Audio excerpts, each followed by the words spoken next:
Let's try that again. Max Effort Kitchen Podcast. We're back. Yeah, just a nice little break, a nice little time to enjoy some other things in life. But Cornell, you and I talked, and holy crap, it was like, let's get back to it, and got excited. And oh man, it's fun. And so, how you been, Cornell? Pretty good. Yeah. Felt like the body was falling apart, so I started figuring out, putting pieces together, and think I might have found a new training regiment. Yeah, so, I like that. Yeah, today was kind of the test date to see how I reacted on Saturday. But first off, before I do much, I just got these. Okay. Oh, I like. They are 100 milligrams of caffeine. Oh, well, hold up. Liquid Death with caffeine? Yep. Oh, 12 ounces. It's the same cost as a regular one. I'm going to do a taste test. Okay. Live and on air. Wow. It doesn't taste like a Liquid Death. Okay. This one's, I'm trying to find the name, Tropical Terror. Oh. It definitely, it tastes kind of like a pina colada. Oh, dude. Oh, boy. Where did you find it? Is it like just a gas station buy or? No, Amazon. It was Amazon. 12-pack. I think I got they were like $2 each. Oh, I'm in, dude. I'm in. So they have a whole grip load of flavors. What I wish they had was a mixture pack, but they don't. So I just kind of picked one and went with it. You know, the 100 milligrams of caffeine is perfect because that right there is like, I get those little Alanis that have the 100 milligrams, and it's just like the perfect little like, hey, I need a little something right now. It's to pick you up without keeping you up too long or getting you too wired. And I have this conversation and debate all the time at the gym. A lot of people want to have like 300 milligrams. I'm like, no way. Like, first off, my heart can't handle that anymore. I'm almost 44 years old. And Yep. but on competition day, that's when I can push a little bit more with the caffeine. And I would much rather have 2 monsters at 140 each. That's going to be 32 ounces of liquid versus one, let's say, Bang or Rain or whatever else is out there. Yeah. I mean, I'm with you on that. It's like, and I think it's got to be an age thing, right? I think you hit it on the dot there. But with the getting older, like I noticed, so I don't do the energy drinks as much anymore, except for those little guys. But I'm leaving my workouts with about this much left in there. Okay. And that's my pre-workout. Now I know that if I drink that whole thing, I'm going to go freaking wild. 200 milligrams per scoop, and I'm only doing 1 scoop. So I'm not really hitting all of that drink. And boy, I don't know. I can't, I'm going to sit there and say like, hey, you know, caffeine, it's all cleaner. No, I don't think it is. I just think that my body can't handle it as much as I used to be able to. And it's a much better than that stupid. And I don't know if you deal with this, but there's like, I deal with a massive like caffeine come down. And I get grumpy, dude. I get real grumpy. But this is where something you taught me. Well, you taught me, you introduced it to me. That's where I take Kratom. Yeah, drugs. And Kratom drugs. Kratom is a mood enhancer for me. That's just the way it works in my system. And it's done some really cool things, and I like it. And it helps with a little bit of pain too. Yeah. And for anyone listening who hasn't tried it, leaf form, meaning capsules, or the tea, you're good. Yep. Don't take it in the concentrated form. That's where all the bad stuff happens. So yeah. In fact, there was somebody, a family friend over, and she saw the bottle, and she's like, "Oh, I heard that stuff's really bad for you." And I'm like, "Well, what'd you hear?" You know? And then she told me, and she goes, "But don't you like smoke it?" And I was like, no. If it was something I had to smoke, I wouldn't be. And I explained the whole mood enhancement thing. I was like, this comes from a person that has a storefront that only sells this. Yeah. And then other stuff, just for people who don't know about it. Yeah. Small doses. It's energy booster. It's a mood booster. It's makes you happier. Yeah. And that's in smaller doses. And then larger doses, it does not the opposite of making you not happy, but it puts you to sleep. It makes you tired. But a large dose, because it's a leaf that's ground up, a large dose is like 2 to 3 tablespoons mixed into a tea. So when you're seeing me take 6 to 8 capsules, that's actually not a large dose. So no. Yeah. I mean, I take 4, and that's usually, if I'm like, I know I need an extra, I might take 5, but like, you really don't know. That's placebo right there. Yeah, exactly. Right. Anything to trick this crazy overthinking brain of mine. But it's those little at the gas station. I don't know if they have them where you are, probably because you're in Portland and they like drugs up there. They sure do. The little capsule thing, or the little miniature tiny bottles at the gas station, they're normally blue, or they say Kava, or they'll say Kratom. Those are actually like 10 to 15 servings. But it's in 2 ounces. Oh, wow. So that's where people get messed up on it. Interesting. I didn't know that about that. Yeah, stay away from those. That's good to know. So energy, great. New training regimen. Let's talk about this because I'm very interested. How'd you get there? How you feeling on it? How long you been doing it? What was the purpose? Go. I will say it's probably been in the making for close to a year. More just like my body's not healing. It's not recovering like I want it to or like it used to.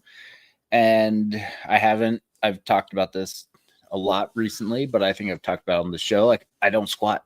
I realistically can't squat anymore because it just lights me up and I can't do anything. So I was quite, like we've talked, I was at this point where I'm like, I don't know, maybe I'm done. Maybe my body has just given up. The goal was never to need a surgery. So far, so good. But one of my buddies, he's a physical therapist, chiropractor person. He said at one point you're going to wear the tires off the car. Yeah. Like, it doesn't mean the car's not going to work, but you're just going to, eventually you're going to have to stop.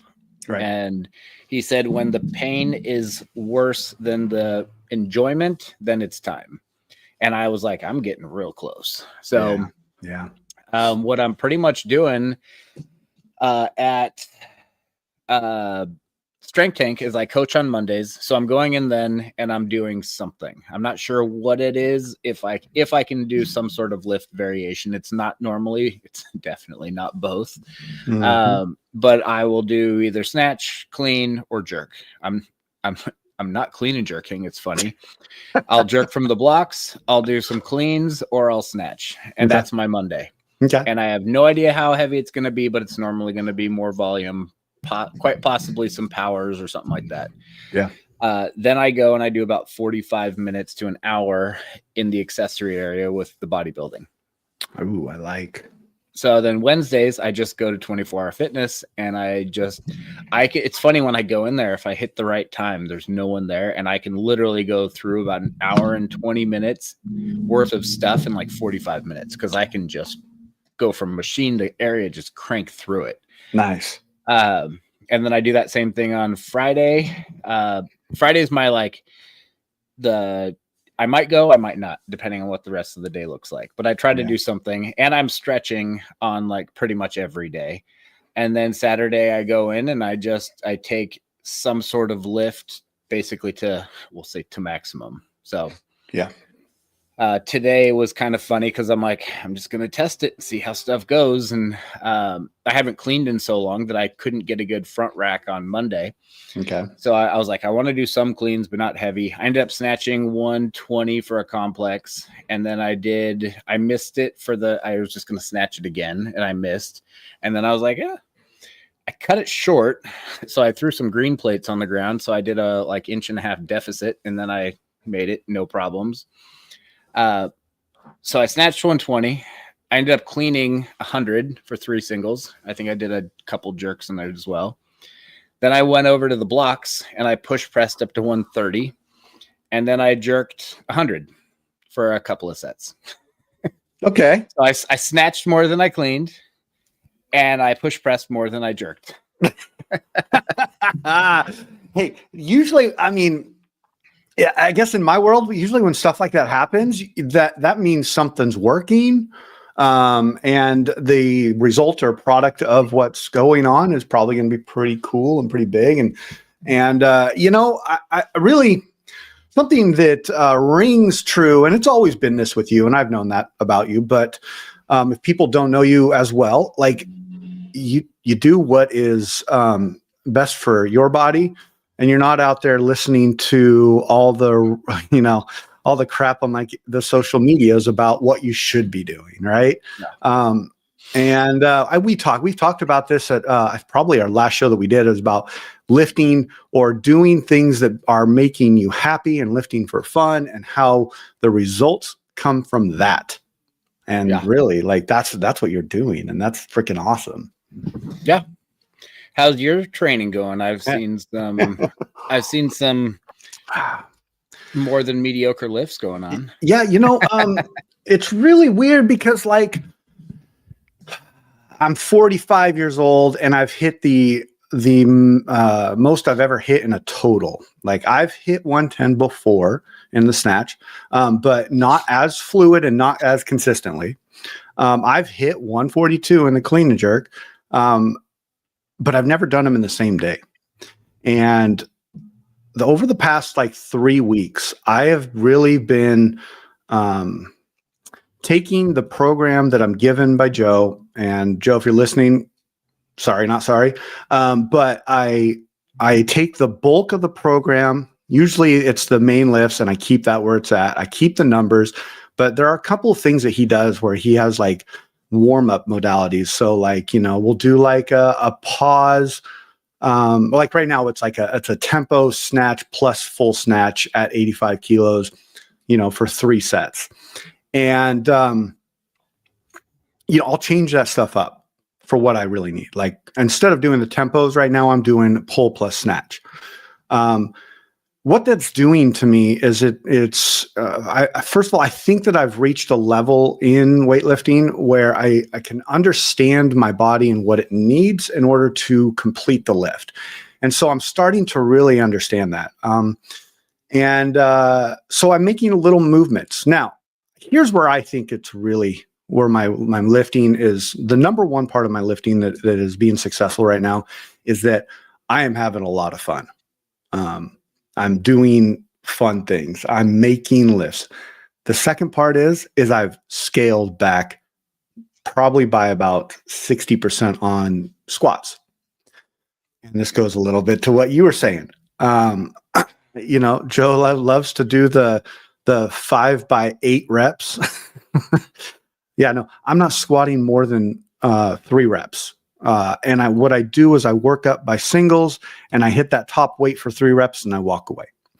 I still get them on the days. And what I've seen that's doing is it's allowing me to build muscle, allowing me to maintain strength. I think is a better way of saying it. It's allowing me to maintain strength. And it's not wrecking the shit out of my body. And, as well as I do, we can sit there and it's a cycle. You sit there and wreck your body. And then you try to like do this little peak and this 2-week taper. Like I've come to a conclusion that with me lifting specifically, like I want to not wreck my body all year long. I want to maintain strength and build using like building blocks to build on that strength. Is there a time to wreck your body? Maybe. But I just think that at this age, like I've got enough reps under my belt. And I've got enough knowledge under my belt that's like, now it's time to refine. I've built the strength I'm going to build. I'm taking the time to eat properly and do all the stuff. But dude, I'm just listening to my freaking body and just saying, let's refine and let's do what you know to do. And boy, it is a lot of fun, Cornell. Like, I can't even tell you. I'm by myself in the gym and I'm having a great time. So, no, that's awesome. No, as you're talking, I'm like seeing so many things that I've pulled from that and that I do as well. Yeah. I think that we're in a weird place. And I think that this is going to become, I said a long time ago to one of my coaches or co-people or somebody. Yeah. I said, the real money is going to come into masters weightlifting. That's where if I owned a gym, I would push big time for masters. Yeah. I wouldn't, this is just me. I'm not going to waste my time on youth. I'm not going to, no offense to the young people. Right. I'm not going to waste my time on seniors because at the end of the day, you're too late. Yeah. You're too late to be you're not going to the Olympics. Sorry, everybody, but you're probably not. Yeah. I know some Olympians, and you guys are not guys in general. Not like guys, girls, ladies, whatever you want to call yourself. You're not going. Yeah. Maybe you're going to LA, but you're paying for your ticket. Yeah. But let's think about that.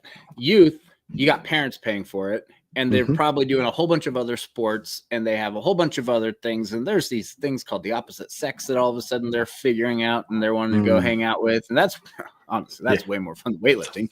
But then the seniors, the age where you're supposed to be able to get good, you're broke. You don't have any money. You're doing fundraisers and trying to coach people online so that you can just trick someone into giving you money because you're a good lifter and they think you're a good coach. That's awesome. Now let's think about, okay, high school, college, get out of college, get a job. Right around 30 to 35, you should, in theory, have a career. Career is different than a job because now you're making a living. You're not just making your bills. Yeah. You have money. You can go to these competitions. You can afford all this stuff. That's where I think that masters weightlifting is one of the best things out there because it's the people who want to find a niche and they have money to do it. Some people get really into making beer. Some people smoke a lot of meats and do those kind of things. Some people do guns. Some people do hiking. Like, find people who want to get into fitness again and not just do the CrossFit thing. And I think that that's a great spot. But I went on a total tangent with all that. Yeah, that's great. I feel like coaches, no matter how good they are, I have not really found a coach. I have not found anyone that I will trust to coach and program for me because their bread and butter is right now is the youth or the seniors, and they can handle so much more than I can. And then on top of that, I'm 12 plus years into this. I've got 12 years of worn out tires on me. Don't give me the same program that you're giving to someone who started 2 years ago, who can recover really quick, whose best squat ever is 250 pounds. Like, we used to be on a team where everyone would brag about, I do the whole program. I'm like, dude, you don't even snatch 200 pounds. Right. Like, well, yeah, I could do the whole program if I had your numbers. Yeah. Well, and it's a really good point. It's that perspective of understanding, like, well, first of all, let me back up a little bit. Well, I liked what you said about the masters because I think you're absolutely spot on with that. You have, and just go to a national masters meet and you'll see that and you'll understand what he's talking about. But I think you put it really well. They have the ability to not only fund, but do it. And they're also adults and they have the ability to take control of the health of their body. They're not broke and all this stuff. So yes. Now, I will say that there is something that really exciting. I'm not the type of person to do it, but there's something really exciting about a youth lifter. And I'm talking like 14 to 16, like someone that's really getting excited and getting into it. And you're like, oh, you're just learning this.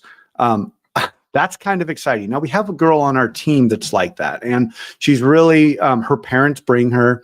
It's all she does. She has a lot of land out in the country, and she comes all the way to Portland for whatever. She's really cool, very modest, and I enjoy watching her kind of grow as an athlete. But in the back of my mind, I do know that she has a limited amount of time if she's gonna, like, she is at a point where it's like you're either going to stick it out for weightlifting for a really long time, or you're going to probably quit in about 2 years because life happens. You turn 18, you get a lot of your own stuff, and it's just the way it is.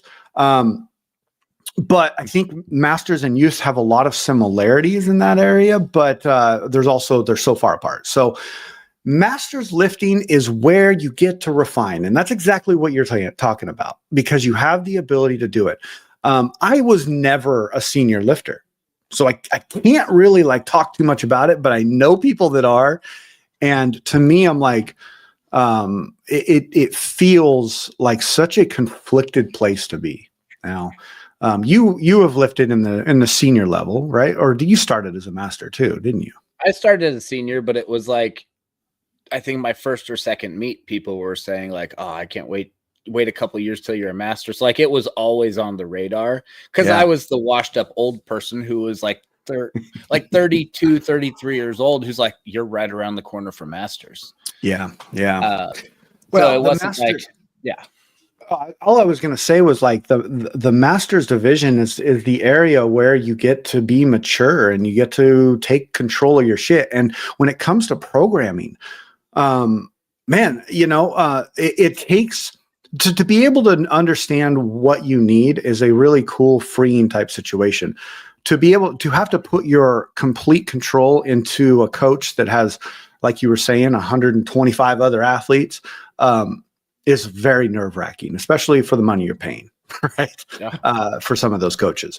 Now, if you want to get that kind of coaching, go to a seminar, find a clinic, find some sort of weightlifting camp, and go get some really good coaching there. But I think if you're going to compete, you got to either be very well versed at the master's level, or you got to find a coach that understands. And there's been a couple times where Joe and I wouldn't say we butt heads. I wouldn't say we even got that far, but I have definitely pushed back on him with like, Joe, I understand that you may deal with this kind of a situation with maybe some of your younger lifters. That's not me, bro. I don't need that. And it was in a situation where like he was like, "Hey, it's a back off week. I don't want you pushing the and I'm like, "Joe, you don't need to tell me that, man. I live for back off weeks. I'm 45 years old. Come on." And he was like, "Oh yeah, no, I get it." But Joe and I have a very good relationship to where he's like, "Hey, you coming to team practice?" "Sorry, bro, can't. I gotta, my son's got a game or something, or, I got a family thing going on, or maybe work's going on." I think that Joe really understands that. As of right now, he does. And I've been with him for a year. So I feel good about him because I can be a bit individual and independent, but still have that like team feel. So I guess where I'm going with all this is, as a masters lifter, be very, very, very picky and specific about joining a team. Yeah. And that's like what you said, because of the programming, because of the coach, because of where their head's at, because of what they want. Like Joe is very, very much in the senior, like, I want to push my senior athletes to go kick some ass. But and he also has a handful of really good masters lifters. So I feel that I'm in a good spot. I don't know, that could change at any moment though. So who knows? I like what you're saying about the masters though. I feel 100% on board with that stuff. Yeah. I think the other part is by you taking Joe's program. I don't know if is he doing a like individual one just for you, or is this team program? What he does is it's team program as far as the movements. It's individual based off of the weights, because he gives us the amount, like the weights that we have to lift. Okay, so I don't know. I think I've seen the app he uses, but I'm pretty sure he might just input your 100%, like your maximums, and then he just puts in 73% for everybody, and then it populates that for you. So he might not be totally going with like, oh, you get 104 kilos. I don't know. Maybe he does, but so like, let me show you. Like, we have a clean and jerk day where it looks like, I don't know if you can see that. Yeah. I get the idea of it. It's exactly what it is. It's the one that Max did. The app that Max did. What is it called? Logic. Yeah, Coach Logic. Yep. And it's exactly what it is. It uses an AI function. You say, Matt, his top lifts are this, this, and this. These are the movements I want. Go do it. Go make it for me and send it to him. And it puts it into my app. So he's smart in that aspect because he's leveraging technology as a coach to give kind of personalized situations.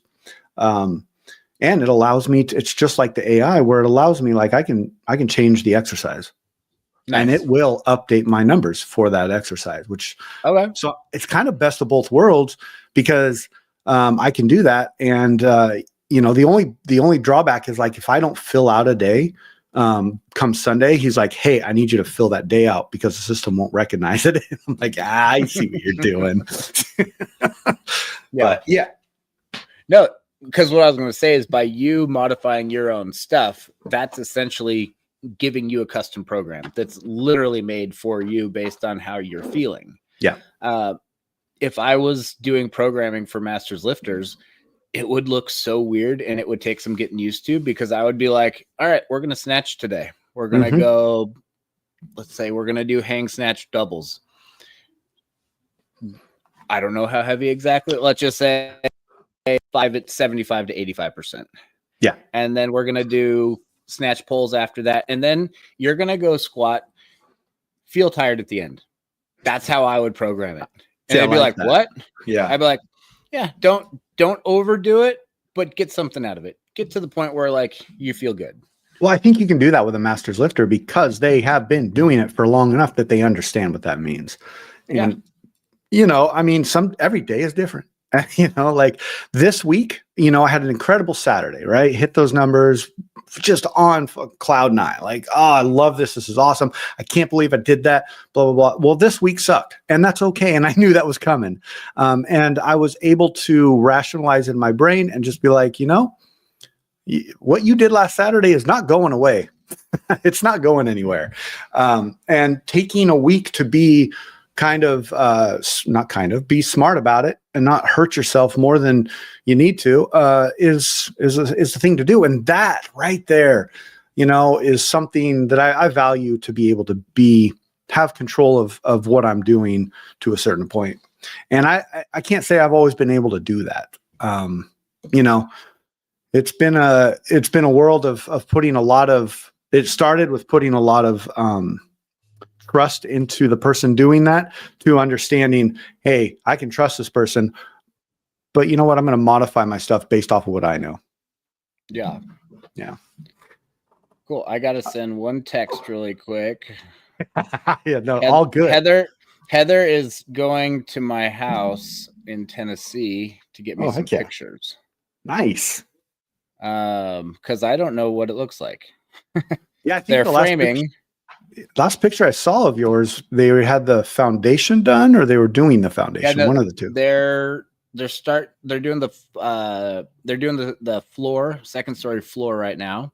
Okay, and they are starting to frame the second story. So I love my builder; he's doing a great job. But I want to be like, let me see it. Let me see it. give me these status updates. But come on. Well, that's awesome. For those of you who don't know, Cornell is moving to Tennessee and they're getting this house built right as we speak. So that's pretty awesome. Yeah. Well, good time to transition. Cornell had a great idea, and we're gonna do this. We're gonna do top 10 moments of the year. And it might not be 10, but it might not be 10. And it might be, and it might not be in the perfect order, but it might be. Let's just say that I'm not going to put a number on one. I'm just going to say them as we go. So Yeah. I'm not going to be like number 9. No, there's just 10 great moments within the year. You want to go first? You want me to go first? I can go first. I'll just give you one of my top moments of the year. Okay, cool. I would probably say weight class changes. I know a lot of people flipped out over it. Yep. It caused me to do what I've been talking about for about 3 years, and I lost about 25 pounds, went down to a different weight class, and I'm not quite there anymore. I'm right where I want to be. I'm under 100 kilos. I wake up around 98 and a half, and I go to bed around 100. Nice. So I like being here, coming down from like 110 to 112. Health markers are much better. My kidneys improved, like all those other things were kind of going on. And then I ended up, I would definitely say I crash dieted and I built up and I went and competed. The Pan Am's competition was probably my favorite meet, just because I'd had no idea what was going to happen. Worlds, not such a great one, but all right. Yeah. Well, we all have but Pan Am's still, I got down to the weight that I needed to, and I won that one, and I think I went 6 for 6. I think it's been I went 6 for 6. Nice. I shouldn't have. I totally pressed out that last clean jerk, but I didn't make the rules. So hey, I would say that's a make, dude. Yeah, that's definitely in my top 10 right there. Is the body weight change, and then like learning to live at a different body weight and be healthier and feeling so much better physically other than lifting. I like that. And you're talking about being, because we all know the mantra out there that weightlifters can't be healthy, or, it's living in the dark or whatever. Yeah, no, I think you could be healthy, and you're proving it right now. And that's really cool, dude. I was not expecting that one to be on there. That's great. Yeah. And these, to be clear, they don't have to be weightlifting everything. Yeah, they're not going to be for me either.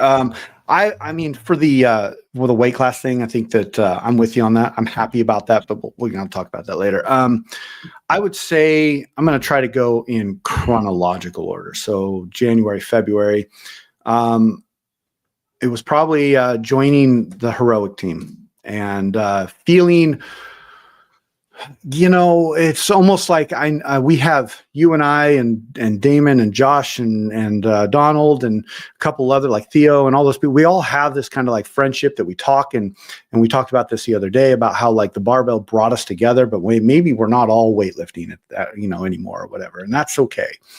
But having something that was local for me to lack of better words, escape to and be a part of this team that they meet every Saturday, and there's a camaraderie, there's team dinners, there's options for me to go to, even though I don't go to any of them.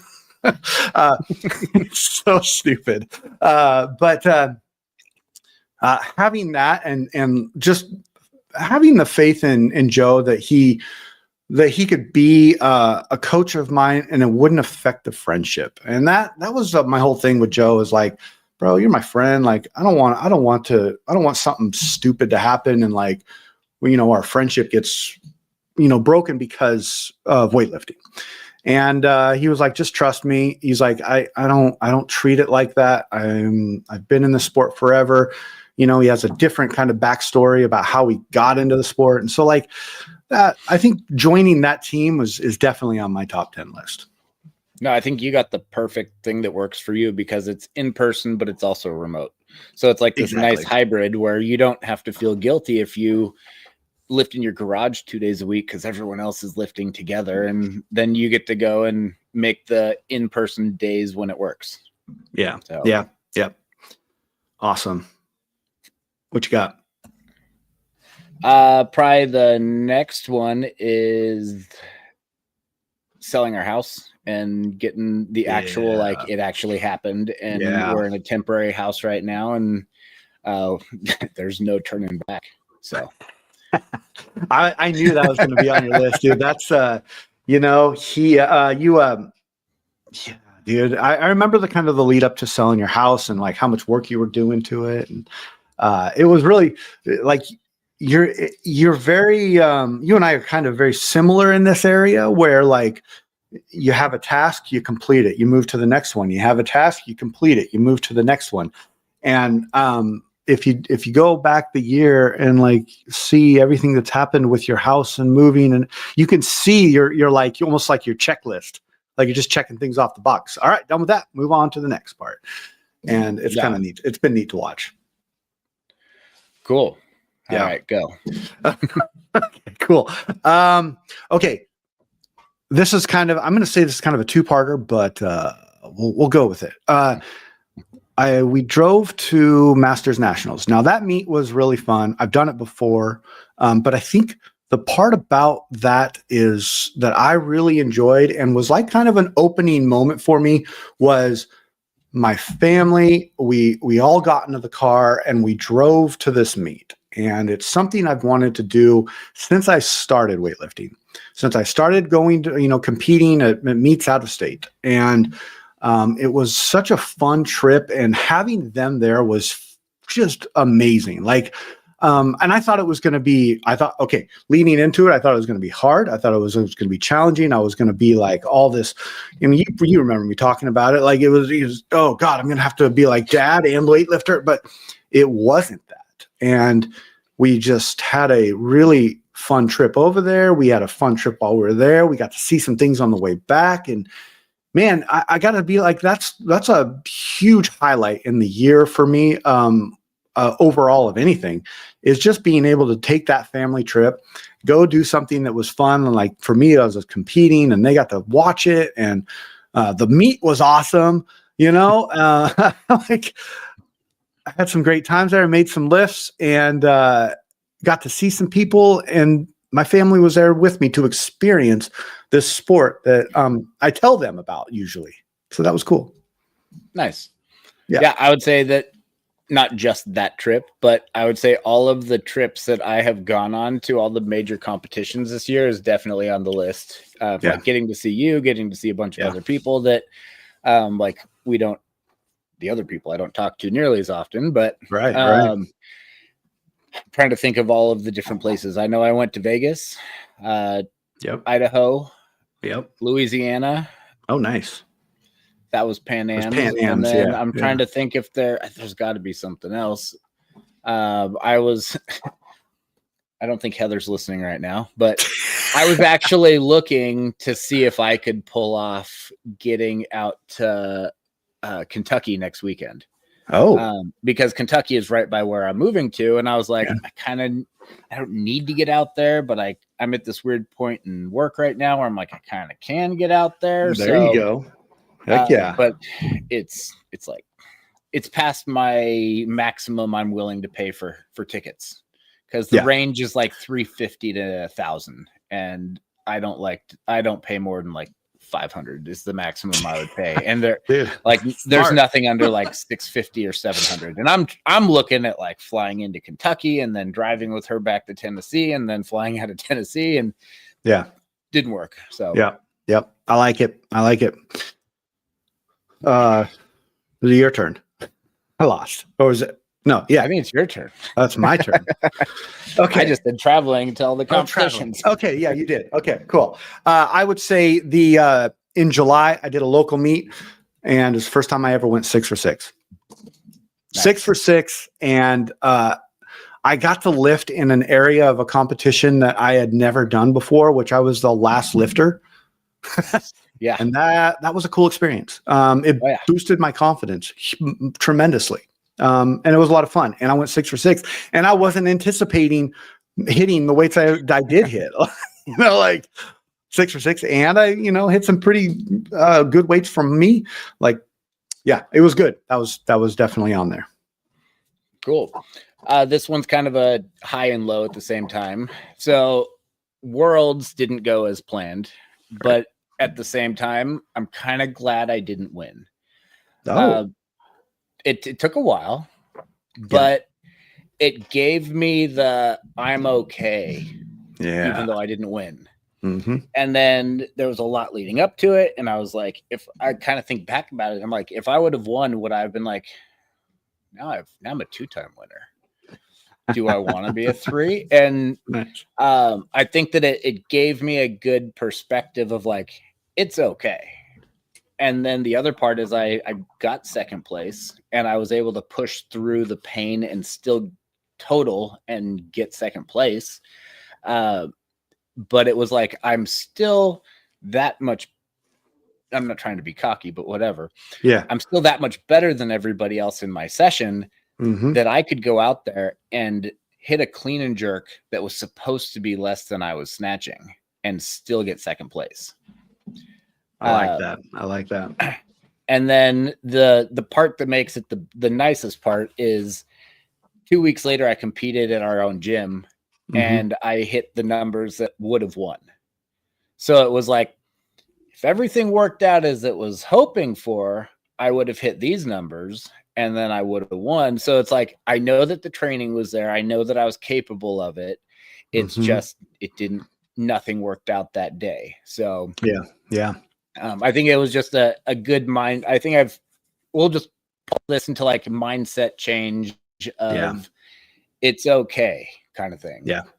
Yeah. And I did see that in you. And it's a neat transition to see that just in just straight up mental talking to you every day on polo type situation. You can see it, that you became a little more like, hey, this doesn't have to be like this big emotional dropout. This can be anything. And you had fun with it, and you definitely spun it to be a positive is what I'm trying to say. So that's great. I like that. Yeah.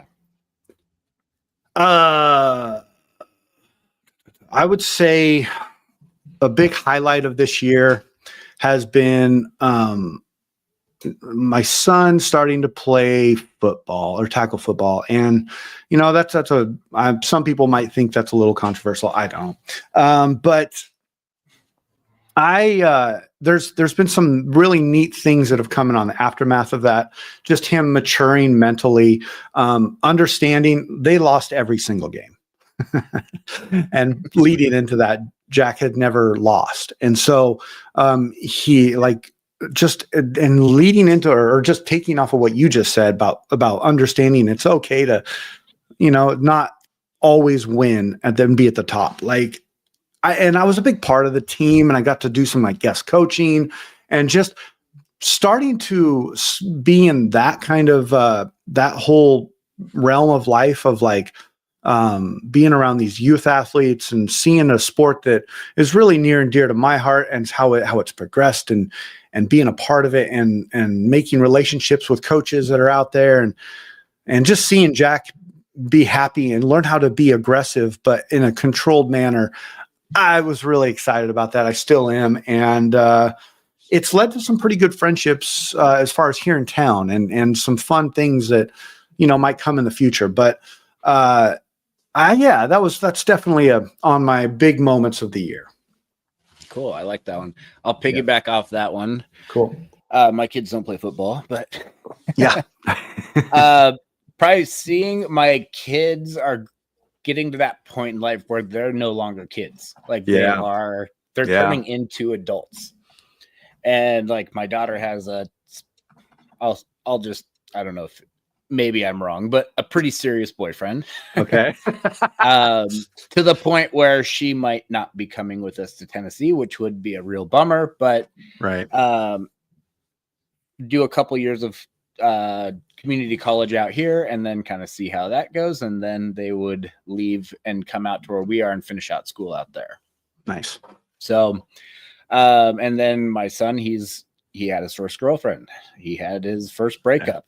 Yeah, there it is. How he's reacting to these things and starting to realize that like some of these, or the girl that he was with, she was just wanting it to be way too serious. And he's like, he's 16 now, but he's like, I'm 15. We're not getting married. I'm moving.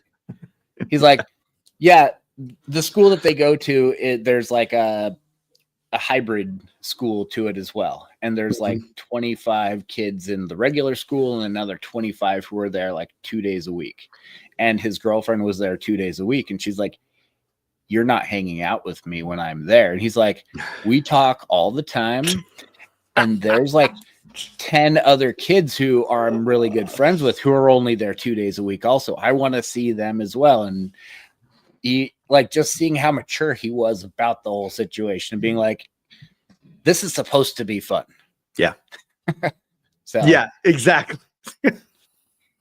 It's like and I haven't experienced this yet because neither one of my kids have had significant others and whatever. But as a dad looking into that, like, oh boy, yeah, it is supposed to be fun. Yeah, that's the perfect line right there. So that's cool. I like that one. That was a good one.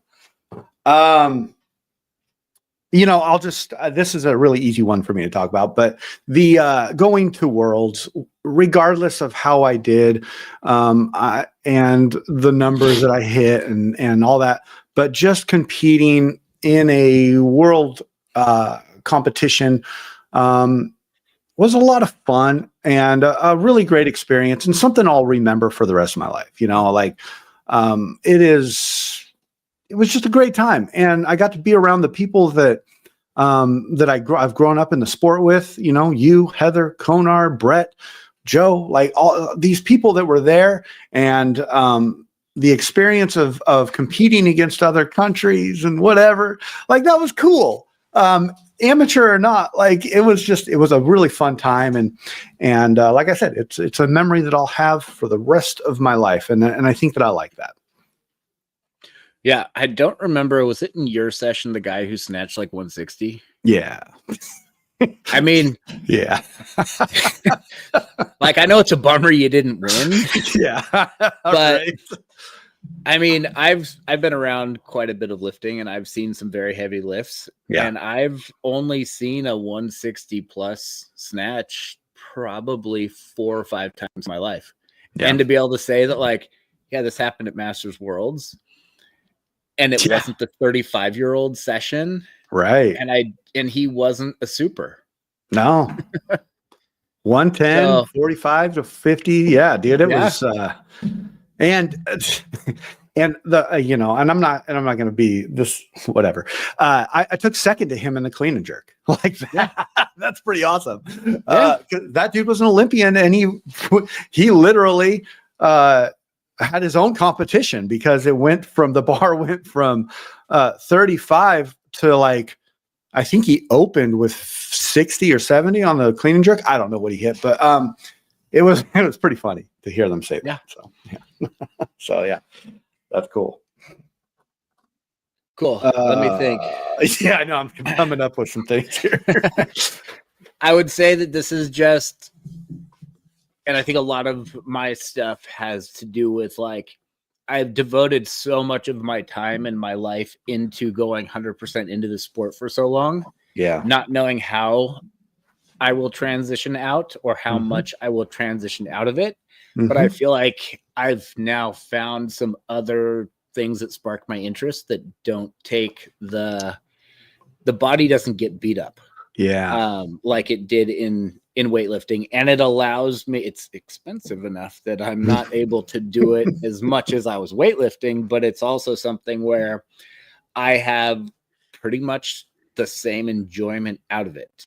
Yeah. And so I'm not trying to, like, hide what it is, because whatever, but, like, I've been shooting a whole lot more, and I've gotten some guns that I've now been able to start building and putting them together, and they have different guns for different reasons. And I was talking about it with someone. They're like, "Oh, I'm anti-gun. I don't think anyone should be shooting." I'm like, I'm not shooting because I'm wanting to go shoot people and kill people, and I'm all for war and all this kind of stuff.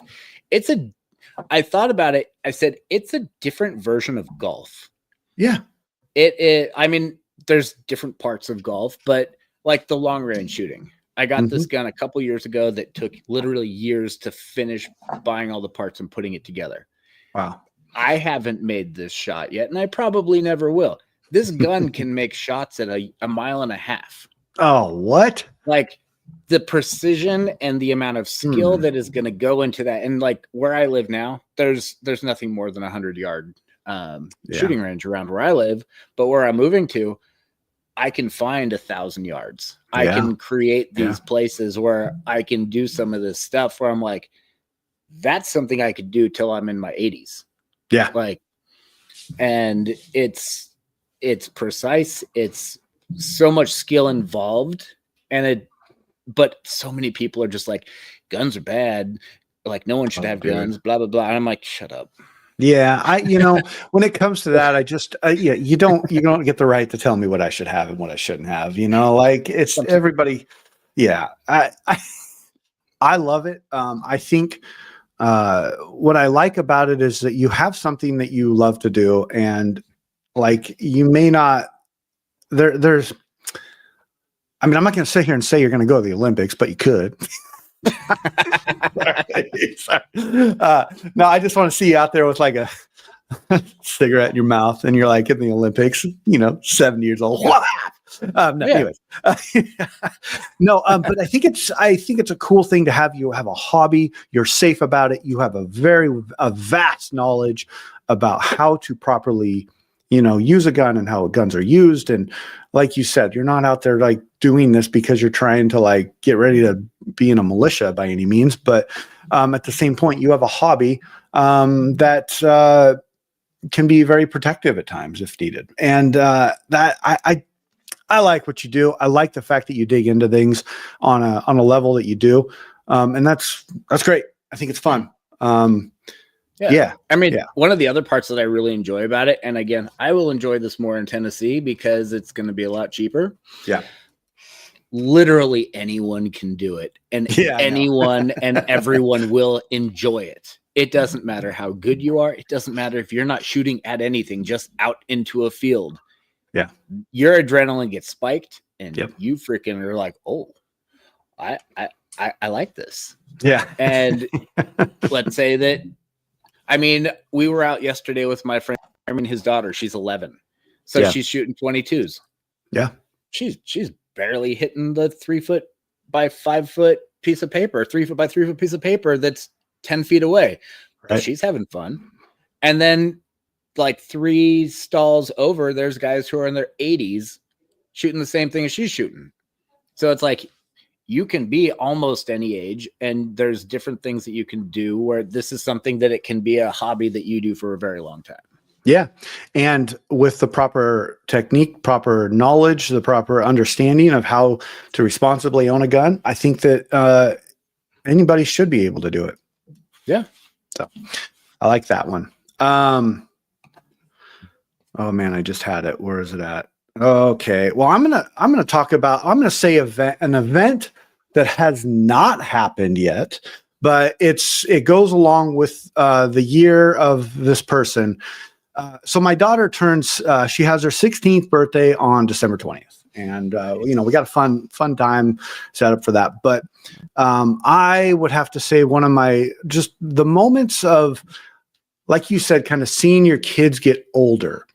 For her, she's had a hell of a freaking year. Like, on top of the Kabuki syndrome, diagnosed with epilepsy, losing her hair, all the stuff that she's had to endure this year. And dude, the girl wakes up with a freaking smile on her face every day. And that to me is a big moment. And she's getting older, and you see different things starting to happen, and things in her head starting to click a little bit better. And boy, I would say that's been a highlight this year, is to watch someone well over under half my age, like go through life and with a level of strength that she has. And that, dude, I feed off of that shit all the time. And that's something that's really cool to me. But her 16th birthday is coming up, and we're going to have a great time. So it's going to be fun. But yeah, that's a big moment. That's going to be awesome. Yeah. Let's see. I think that's 6 each, right? 7 each. Okay.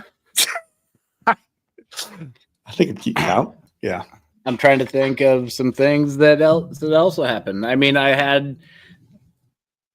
this is probably just one of the cool things that happened, just going back and forth to Tennessee as much as I have been, and different family members going and getting to spend different time with them, and them seeing kind of where we're moving and why we're moving. And I mean, a handful of them were like, can't believe you're doing this. You don't want what you blah blah blah blah blah. And then they get there and they immediately go, oh, we get it. We get it. Yeah. So. Yeah. Well, let's see. Yeah, I don't know if I have much else to really talk about. I mean, I think I've hit them all. Yeah. Yeah. I'll just say that we can finish this list later because there's still a couple weeks left. There is. And I know there's something with my wife that I want to talk about, but I'm going to save that for next time when we finish this list. So I'm going to say, we're at 7 right now. We can probably do a couple more next time and whatever. I want to say before I forget, you and I have a really good friend right now that is down in somewhere in California. Damon is getting ready to do his first half Ironman. And I've told him many times, good luck and all that, but I don't want to say officially on the air, dude, go out there, kick some ass. We're rooting for you. We're going to follow you tomorrow on the little app that you sent us. And I just hope you kick some ass and have a good time while you do it. So, yeah. Yeah. Yeah. I'm excited for it. It was funny because we talked on the polo a little bit about it sorry. Yeah. A little burpy. It felt like, I know that he canceled one and signed up for a different one. And it was like, it's out there. Yeah. And now it's like, it's here. We're like, oh crap. Exactly. Yeah. I mean, we had him over for dinner last weekend and I was like, so, when do you leave? And he goes, Thursday. And I'm like, oh, shit. like this Thursday? like you what? And he goes, yeah. And I'm like, damn, dude, but I'm proud of him. I think that, Damon is an interesting person where he doesn't let the normal, construct of what people think should be. In other words, he goes out and accomplishes whatever he wants. And I love that about him. Like nothing holds him back. And that's really cool. And I feel like he doesn't take on little things like, oh, I'm going to go and build a doghouse today. Yeah. He was like, I remember the first time where I'm like, oh, you go all in. He's like, I think I'm going to get a tattoo. Look, I got a sleeve. And didn't he do it in like a session? Yeah. I was like, you're freaking badass. Yeah, dude. And that's just the way he does life. And I think we both understand a little bit of why that is. But yeah, dude, I'm excited to hear about it. And just, don't hurt yourself. Yeah. Have a good time doing it, buddy. Okay. What else we got? You got anything Thanksgiving you want to, or any holiday food stuff you want to talk about at all? You want to save that for the next show? I'll just tell you quick about some of the foods. I mean, It's nothing too crazy, but there's this pork sausage that comes in a ground form at Trader Joe's that's freaking amazing. You make your own patties or whatever. So I had it for breakfast this morning, and then like we've discussed multiple times, I eat a lot of hamburgers, especially a lot of hamburgers that I make. Yeah. So on the way back from the gym, I'm like, well, I've got about a pound of that sausage left. I just need to go get some ground beef. So I got that, and then I did like a 75-25 mixture with some ground beef, and I made this freaking bomb burger. And I told my son, I was like, I'm gonna make the rest of that sausage for in the morning, and it's real good. So get some of that stuff and make that. I've probably done a grip load of different burgers, like between just your typical burger with whatever on it, or down to like sourdough bread, making garlic bread as the buns instead, caramelizing onions. I did some I ground up some onions and put them in one of the burgers that I made the other day. That was super good. I can't remember the name of this barbecue sauce, but it's pretty popular, at least down here. It comes in like this little jar that it looks, or a little tube that maybe Kinders. Do you have that? Oh yeah, Kinders. I know Kinders. Yeah. They have like 15 different flavors of barbecue. I know. So I just got spicy honey today. So heck yeah. I told myself I have to finish the other one that I had. It was like some honey hickory or something. Nice. So I ended up getting 2 different barbecue sauces, and they're not very big, and they're much more money. But I mean, at the end of the day, it's $6. Yeah. It's not like it's 50. And yeah, and it's $6, and it's like it's gonna go a ways. I like their stuff. It comes out real slow, so you're like, this is annoying. But then you're also like, I'm not just gonna blow through it real quick. Right. No, I love that. Let's see some food things that I've done this year, or that I've done for holiday. You know me, I'm trying to like get this perfect. I don't know if I've talked to you about this. I think I have. The perfect chocolate chip cookie, and I'm trying to get it down, and I'm really close. I'm about 300 cookies in, and I'm almost there. So that's 2 Costco bags, by the way, of chocolate chips. Yeah. So I'm almost there. That's fun. I did a lot of stuff with dough over the summer. That was cool, but like, I think what I want as I'm moving into kind of the winter months, I'm gonna, and you sparked this with the Traeger talk yesterday, where I want to get back to the art of smoking meats. And I thought you were going to say a smoked chocolate chip cookie. I mean, hey, I'm not opposed. I mean, even how would I do that?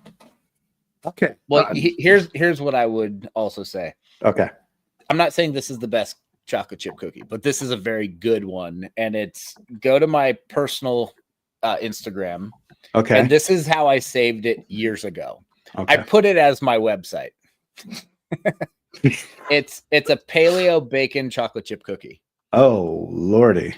So it's got like almond flour, and maybe I was lied to because I was in that paleo phase when I made them, and they were like the best cookies ever. Okay. But we've made them like 3 or 4 times. I haven't done it in years, but it was enough that I didn't want to lose this recipe, and I put it as my website at the. I got it right here. Yeah. For George. Yep. That recipe is really good. It's not going to be your typical one, so it's like just make those if you want to make them. Okay. I like this. I'm going to make these. These look really freaking good, dude. And I like the shape of them too. And the other part that is a game changer, I know I've talked about this on multiple podcasts. I don't know if we've talked about on this one, but the Costco bacon crumble, it comes in a bag. It's not refrigerated. You refrigerate it after you open it. Okay. It tastes like trash, but you throw it on a pan and you refry it to like get it crispy again, and it's the easiest thing ever. So that's the bacon that I would use for this. Okay. And that's the same bacon that I used for that pizza that I sent you the other day, the baked potato pizza. Yeah. I covered that pizza in so much bacon that you couldn't see the baked potatoes. I love that though. And then I threw it in the oven, and then it cooked it, and it was crispy. It was sizzling. It was, that stuff is worth everything. I'm all about it, dude. But if you pull it out and you throw it on a salad, it tastes like garbage. So don't do that. Okay, noted. I'm going to make these. These look freaking amazing. And holy crap, I never knew. Why didn't I ever think about bacon in freaking chocolate chip cookies? That makes so much sense. But now I'm thinking about like you do this. Maybe you could like after you cook them, smoke them. Yeah, that's what I'm thinking. That's kind of what I'm thinking. Like I was like going through my mind, how would I smoke these? But that would be the best way, because that's the smoke would adhere to the outside and it wouldn't be over smoky going all the way through it. You'd still get that chocolate. Like when they do the smoke on like an old fashioned, like they're not smoking the whiskey and stuff, but you still get all that when they put it in the thing.